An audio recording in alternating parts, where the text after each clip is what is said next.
One Question is brought to you by Turnkey Search, a top industry search firm since 1996.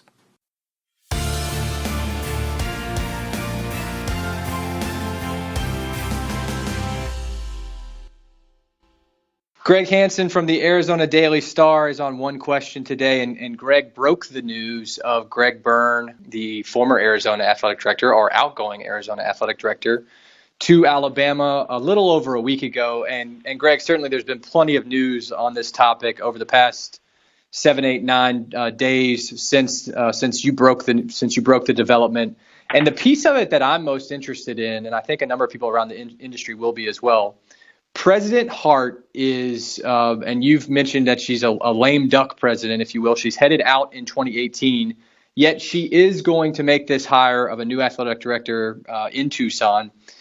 How does that impact, in your view, the overall search and how candidates may view the opportunity when you have a president who's not going to be with you long term? Well, I think initially, if she was still in power and still had not announced her retirement, I think she might have hired a search firm. But because, she's a short timer and probably didn't want to spend that much money, I think many people and influential people told her that Cedric Dempsey, the former director of the NCAA, who was a game-changing athletic director at Arizona for 11 years, and probably one of the top female AD administrators in the history of college sports, Rocky LaRose, who just recently retired at Arizona, both live here, and both are willing to help her. And, Dempsey was a one-man search committee when Greg Byrne was hired. He was paid $25,000, and he went and found Greg Byrne in 2010. So it makes a lot of sense. So if I'm on the outside looking in, which I am, I would think that Rocky and Cedric assisting with this process would likely give candidates who have a pre-existing tie to the University of Arizona a better shot than not at the position. Am I potentially accurate in that view? I've thought about that a lot, and I've talked to a couple donors who may have a say in this as well. In fact, I'm sure we'll have a say in this. And they kind of shot down the have to have an Arizona tie. That told me one thing, that Mark Harlan at South Florida might not be as high on the list as I thought. And it told me that Stephanie Remp, the deputy AD at Texas A&M, who played volleyball at Arizona and worked in the department here for 10 years, might not be real high on the list too. Normally, I would think Mark Harlan and Stephanie Remp would be two of the first people you look at, but I don't think that's the case here.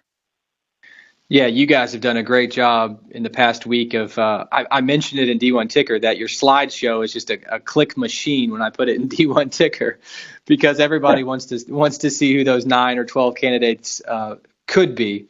You and Ryan Finley talked about in a video piece a couple of days ago about whether the university should focus on the next potential high riser like Greg was, or be more prescient about hiring somebody who could be in Tucson long term. In terms of the fan base, does it really matter? I mean, because if an AD leaves, if an AD leaves to go to a place like Alabama, that means he or she has done some really good things for the Wildcats athletic department. How do you perceive the fan base approaching that question, though? How will they perceive the hire short and long term? Well, the single most important thing in Tucson, just like in Louisville, Kentucky, is the basketball coach. They want to make sure Sean Miller improves. And I would definitely say he will have to approve this. But as you said, I don't think it will matter to two fans where the person comes from. But I think it is more important at a mid-level Power 5 school like Arizona than at a powerhouse where your AD just basically gets out of the way.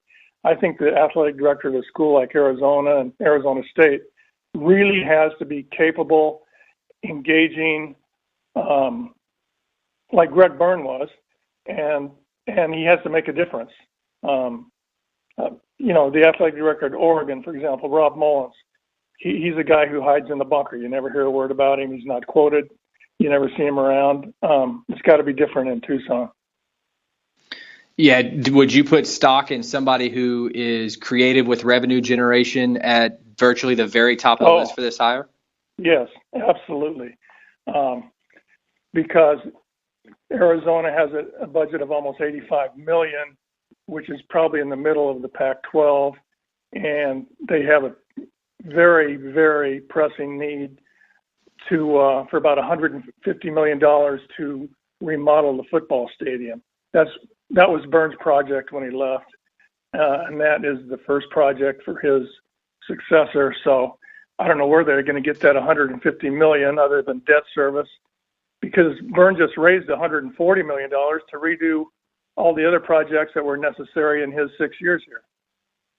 Yeah, and Greg, I think, said to you on the way out, whomever's next, that has to be at the top of their list. So that seems like a pretty consistent trend line. Now that we know Cedric and Rocky are assisting with the process, do you have any sort of inclination or expectation on timeline?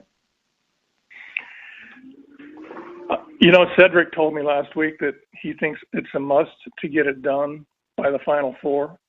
And, he's got great experience in that, because when he was Arizona's AD, he went to the Final Four and hired Lute Olson away from Iowa 3 years after he had taken Iowa to the Final Four.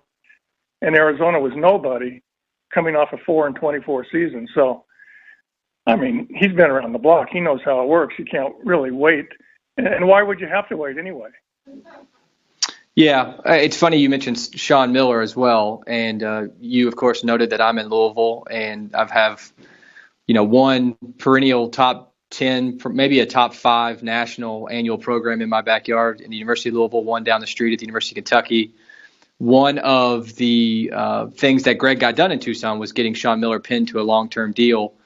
Is it reasonable to believe that Sean Miller could stay in Tucson for the longevity of his career? Oh yeah, because I only think, you may disagree, but I only think there are about 5 jobs that would turn his head: Louisville, Kentucky, Duke, Carolina, and the other one I think would be Ohio State. That's kind of his home turf area, and I've heard him say several times, Ohio State is in the middle of all the recruiting. And I think he thinks you could go and win a national championship at Ohio State. That's why I would put that in the group of 5. Okay, last one, Greg. Is breaking the new athletic director hire, are you expecting to do that personally, and would pulling off the not the trifecta, but the back-to-back of Greg going and whoever you got going in, that would be a pretty good get, both of those? I would say the chances of that are 0. 0? Cedric Dempsey is, he was the executive director of the NCAA. He doesn't leak news to anybody. And he's not going to leak it to me, even though I've known him for 30 years. And I talked to him twice last week. It's just not going to happen. One more thing. So President Jessup at UNLV, who, of course, had a tenure at Arizona as, dean of the business school? Do I have that correct? Yeah. That's right, yeah. And clearly he's hiring an athletic director right now as we speak, or will be beginning that process soon. They have a search firm in hand in Vegas. Is there already some rumblings around about his interest to come back to the U of A? I've heard his name the last couple of years, and I know there's a 22-member search committee for the presidency, and I couldn't tell you 2 people who would likely be on there, but I could tell you Jessup would be one of them. And that's today's One Question, brought to you by Turnkey Search, a top industry search firm since 1996.